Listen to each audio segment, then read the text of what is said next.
Okay, we got our eyes bored out here, so we want to go to the back and go inside. And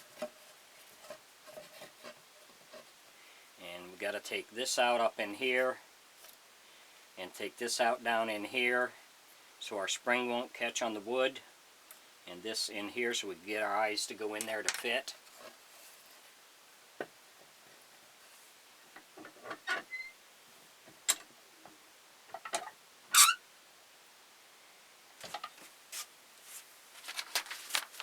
This is the reference picture I'm using. It's a 1930s Wolfman.